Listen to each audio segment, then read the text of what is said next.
அந்த மலையாளத்தை இங்க வந்து 6 ஏக்கர் சுழு வேலையில புடுங்கியாச்சு. நான் விடமாட்டேன். நான் நினைச்சேன், வீட்டுக்கு போனேன், ஜங்ஷனுக்கு போனேன், முஜியம்மா வீட்டுக்கு போனேன், கடைசியில நான் நினைச்ச மாதிரி இங்கே கிடைச்சேன். என்னாச்சு சொல்லுடா. எல்லாமே நம்ம ஆசைப்படியே நடந்துட்டு இருக்கேன். எல்லாம் விவரமா சொல்றேன். நான் கொஞ்சம் உட்காரட்டுமா? ஏதாவது சாப்பிடலாம். கழுத, நான் யார் உனக்கு? நான் கல்லு கேட்கல மாமா. சொல்லட்டுமா? சரி வா வெளியே.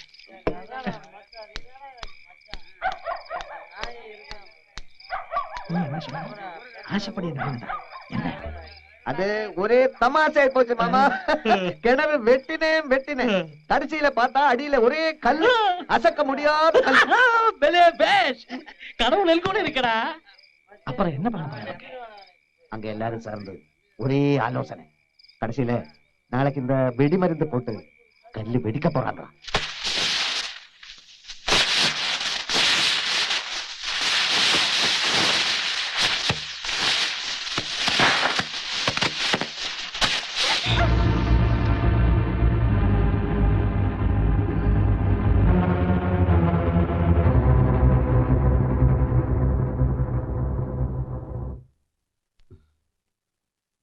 അടുത്തോട്ട് പോണ്ട, തീയാണെന്ന് ഞാൻ സൂക്ഷിച്ച്.